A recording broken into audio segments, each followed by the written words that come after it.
වෙනද වගේම ගොඩක් ආදරෙන් ඔයාලා හැමෝම අපේ channel එකට පිළිගන්නවා. ඉතින් අද අපි හදන්නේ මේ දවස්වල හැම ගෙදරක වගේම හදන මුන් කැවුම්. අවුරුද්දට අපේ මේසේ අනිවාර්යයෙන්ම තියෙන කෑමක් තමයි මුන් කැවුම්. ඉතින් මේ වෙනකොටත් ගොඩක් දෙනෙක් හදන්න දන්නවා. හදන්න නොදන්න කෙනෙක් වෙනුවෙන් තමයි මේ රෙසිපි එක අරන් ආවේ.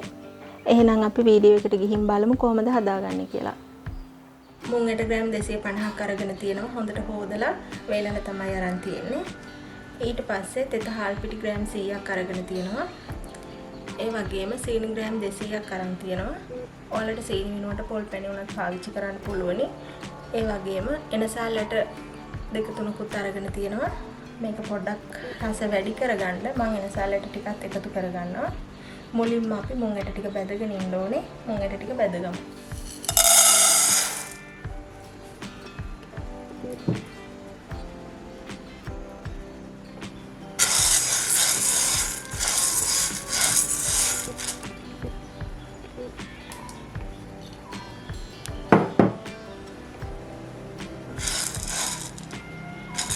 මේ විදිහට මුං 8 බැදෙන එකටම මම එනසාලට වල පොතු ටික අයින් කරගෙන මේ විදිහට එනසාලට ටිකක් එකතු කරගන්නවා.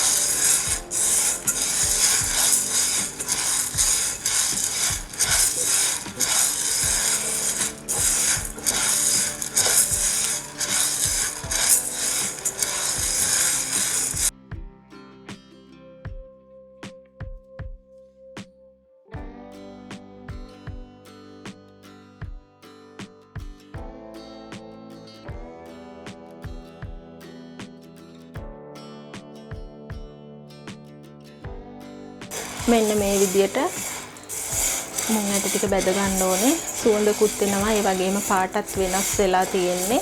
අපිට පුළුවනි ඇටයක් දෙකක් හපලා බලන්න හොඳට හැපෙනවද කියලා. ඉතින් මෙන්න මේ විදියට බැදුනහම මම ලිප ඕෆ් කරගන්නවා. ලිප ඕෆ් කරගෙනත් ඔයාලට පුළුවනි මේක වෙන භාජනයකට අයින් කරගන්න. එහෙම නැත්නම් මේ භාජනයේම පොඩ්ඩක් වෙලා තව කලවම් කරන්නත් පුළුවනි. බැදිලා වැඩි වගේ නම් ලිපෙන් අපි ලිප ඕෆ් කරනකොටම බැදිලා වැඩි වගේ නම් වෙන භාජනයකට මාරු කරගන්න.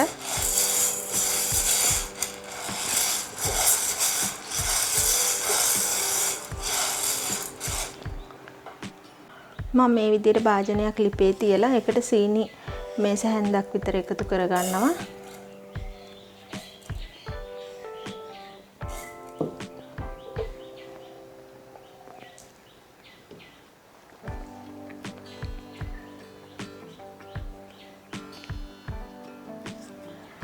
මුං කැවුම් වලට සීනි කැරමල් කරන එක අත්‍යවශ්‍යම දෙයක් නෙමෙයි. ඒත් මම පොඩ්ඩක් මේක කැරමල් කරගන්නවා.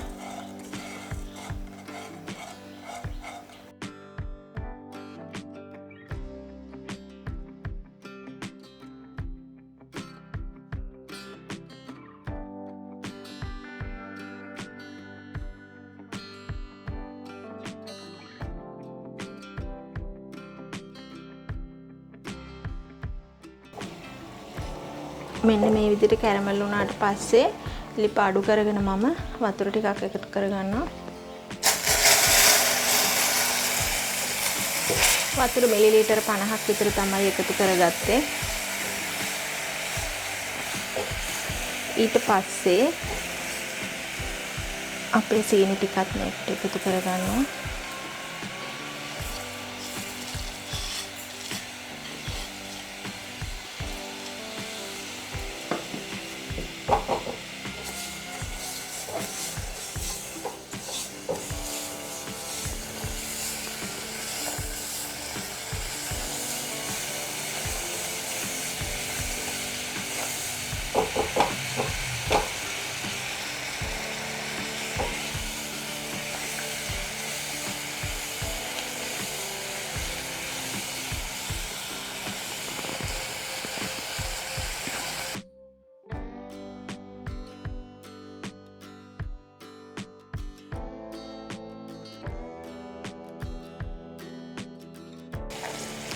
මෙන්න මේ විදියට හොඳට සීනි ටික දිය වුණාට පස්සේ අපි ලිප ඕෆ් කරගමු. මේක ගොඩක් වෙලා ලිපේ තියන්නේ නැහැ. එහෙම වුණොත් අපි මුංගට පිටි ටික හාල් පිටි ටික දාපු ගමන්ම හයි වෙන්න බලනවා.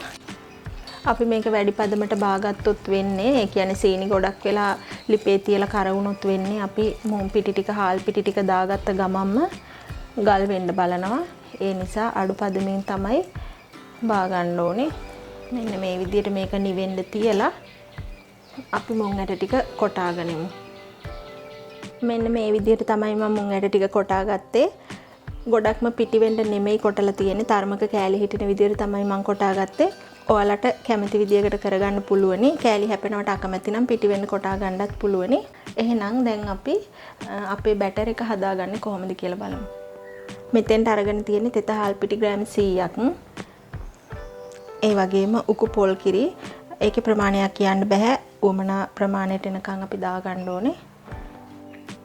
රසායන ලුණු පොඩ්ඩක්. ඒ වගේම කහකුඩු පොඩ්ඩකුත් දාගෙන මේක චුට්ටක් කලවම් කරගමු.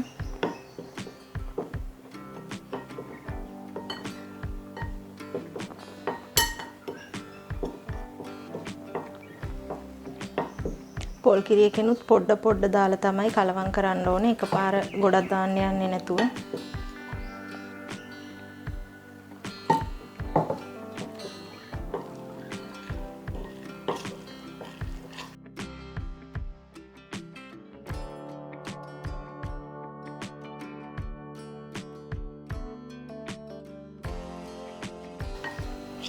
මෙන්න මේ විදිහේ පදමක් වෙනකන් තමයි හදා ගන්න ඕනේ. මේ විදිහට දැන් හාල් පිටියකට මුං පිටි ටික කලවම් කරගමු.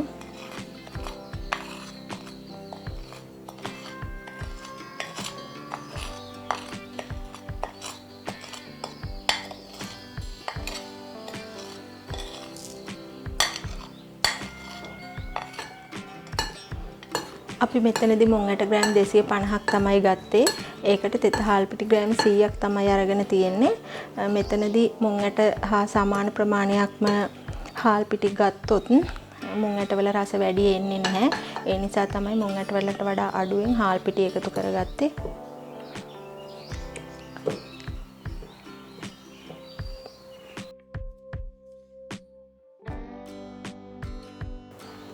මම දැන් කරන්නේ අපි උණු කරලා නිවෙන්න තියාගත්ත පැණියකින් පොඩ්ඩක් අයින් කරගන්නවා.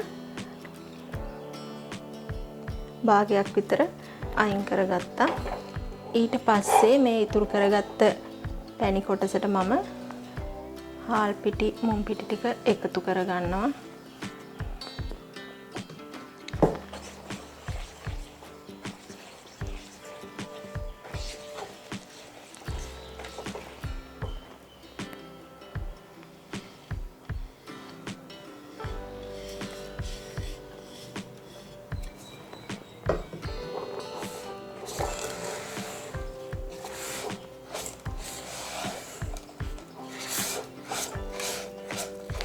මෙන්න මේ විදියට අපි දැන් කලවම් කරගෙන යනකොට පැණි ගතිය මන්දි නම් අපි අයින් කරගත්ත පැණියකින් චුට්ට දාගෙන මේක හදා ගන්න පුළුවනි.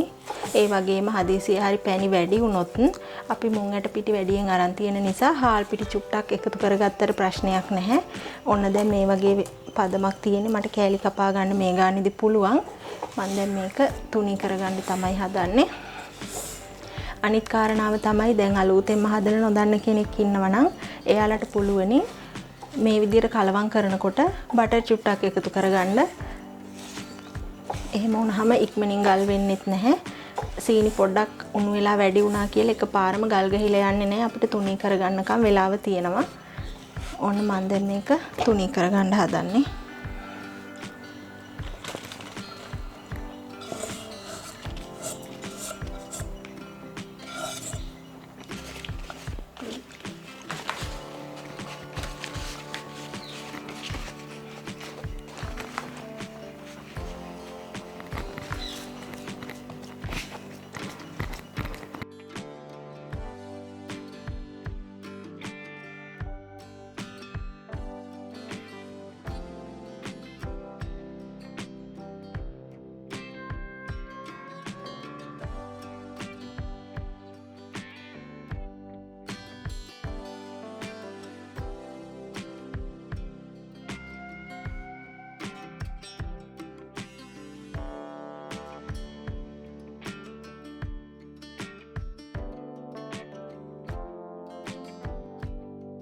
ඔන්න මම මේ විදිහ හැඩයක් එන්න තමයි කපාගෙන තියෙන්නේ.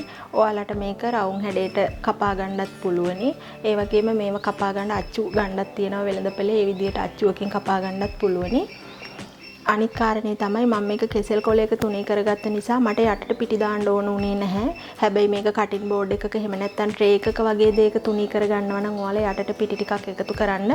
ඊට පස්සේ අපි මේක හොඳට තුනී කරගත්තට පස්සෙත් මම උඩින් පිටි ටිකක් එකතු කරගෙන තියෙනවා. ඊට පස්සේ තමයි කෑලි කපාගෙන තියෙන්නේ. මෙන්න මේ විදිහට අපි කපාගත්ත කෑලි මේ හදාගත්ත බැටර් එකේ හොඳට තවරගෙන රත් වෙච්ච තෙල් එකට දාගන්න ඕනේ.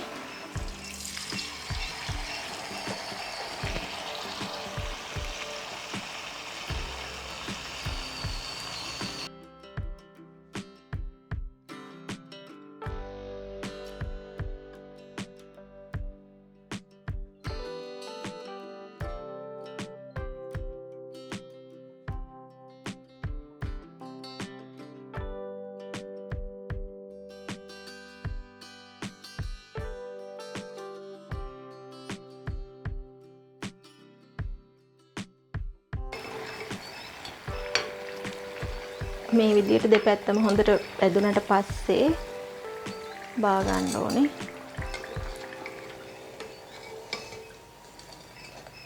මේ විදිහට අපි අනිත් කැවුම් ටිකත් හදාගමු. ඔන්න මේ විදිහට ඔක්කොම මුං කැවුම් ටික මම හදාගෙන තියෙන්නේ. මම මෙතන මුං කැවුම් 30ක් විතර හදලා තියෙනවා. ඔයාලා මේට වඩා ලොකුවට කැපුවොත් මේ ප්‍රමාණය හදාගන්න බැරි වේවි. ඒ වගේම තමයි දැන් මම මෙතෙන්ට මුං ඇට ග්‍රෑම් 250ක් අරගෙන පිටි ග්‍රෑම් 100ක් නේ ගත්තේ. ඔයාලා මුං ඇට ග්‍රෑම් 250ට පිටිත් ඒ ගානම හරි එහෙම නැත්නම් ඊට වඩා චුට්ටක් වැඩියෙන් හරි එකතු කරොත් අස්වැන්න මීට වඩා ගන්න පුළුවනි. ඉතින් ඔන්න ඔය විදිහට තමයි මං හැදුවේ. ඇත්තටම අපේ මුං කැවුම් එක හරිම සුවඳට තියෙනවා. මුං ගොඩක් දාලා හදපු නිසා මෙන්න මේ විදිහට හොඳට තියෙනවා. එහෙනම් ඉතින් ඔයාලත් මේ විදිහට හදලා රස බලන්න.